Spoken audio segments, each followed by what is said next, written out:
Saudara-saudari yang dikasihi Tuhan, kita sudah sering mendengar nasihat ini, nasihat sebagai bahwa kita adalah garam dan terang dunia.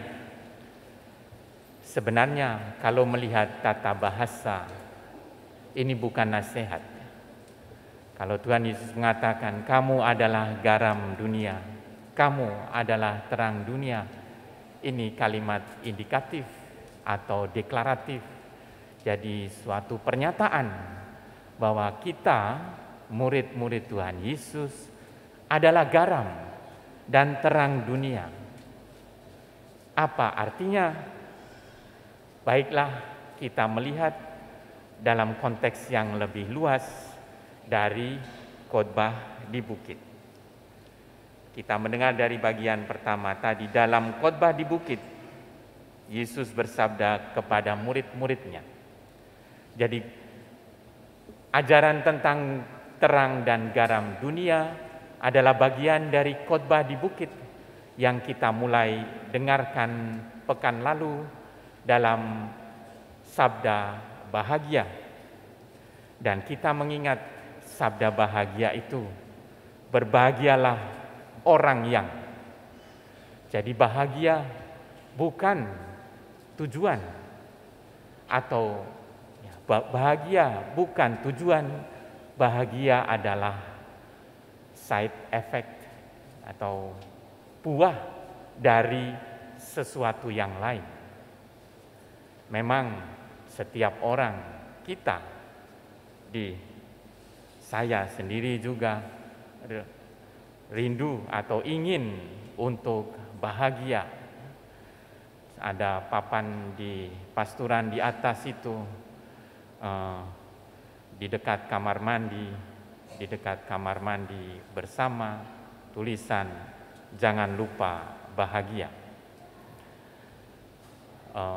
Entah makan lobster yang sebesar perahu karet atau makan bakso sejati di pinggir jalan itu, difoto, ditulis jangan lupa bahagia. Saya juga teringat itu lagu waktu saya masih belasan tahun, Indra Lesmana itu ya. Tidak berani saya menyanyi itu, nanti ditertawakan orang. Tapi kira-kira liriknya begini. Aku ingin terbang bebas jauh, aku ingin senantiasa merasa bahagia. Setiap orang ingin bahagia, tetapi sedikit orang yang memahami bahwa bahagia bukan tujuan. Bahagia adalah efek samping, buah dari hidup dalam tradisi, dalam ajaran Tuhan Yesus, dari hidup yang terarah kepada Allah. Maka berbahagialah orang yang tidak pernah perintahnya carilah kebahagiaan, kejarlah bahagia, usahakanlah bahagia, melainkan berbahagialah orang yang murni hatinya, tulus hatinya, yang rendah hati di hadapan Allah, dan seterusnya. Kebahagiaan adalah buah dari hidup yang terarah kepada nilai-nilai kerajaan Allah. Nilai-nilai kerajaan Allah salah satunya inilah yang kita renungkan hari ini, garam dan terang dunia. Memang garam itu perlu untuk menyedapkan makanan ya. Meskipun saya sekarang sudah abstain, pantang garam sampai minimal, kalau tidak bahkan sudah pantang garam masih tetap pemarah. Itu para siswa di Hendrikus tahu, Romo Satrio meskipun sudah pantang garam tetap pemarah gitu ya.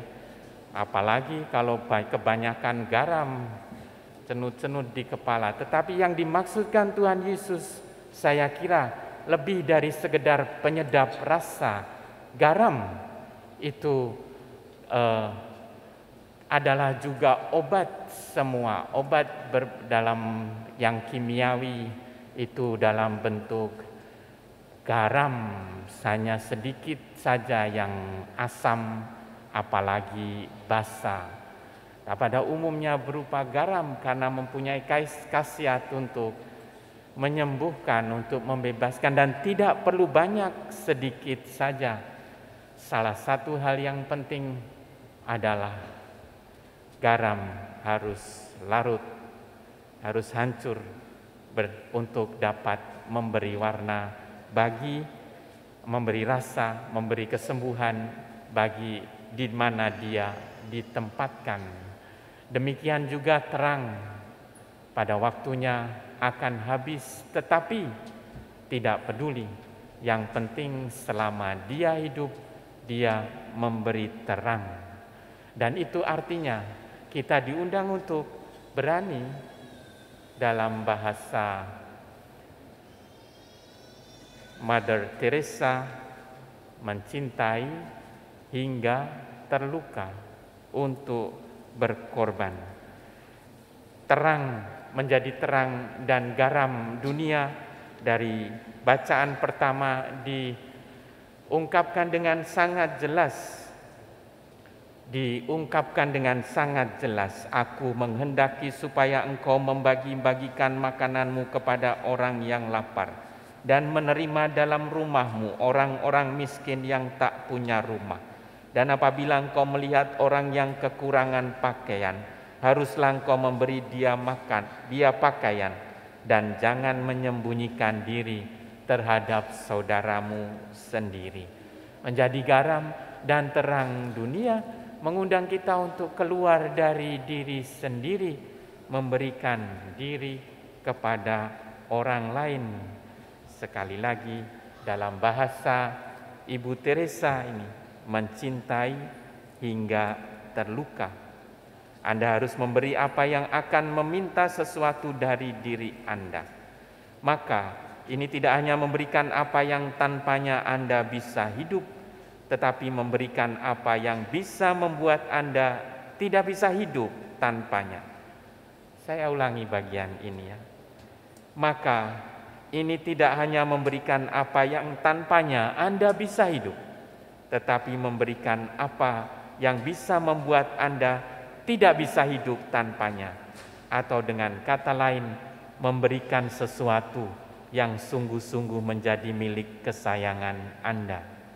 Maka pemberian Anda menjadi suatu pengorbanan yang akan memiliki nilai di hadapan Allah.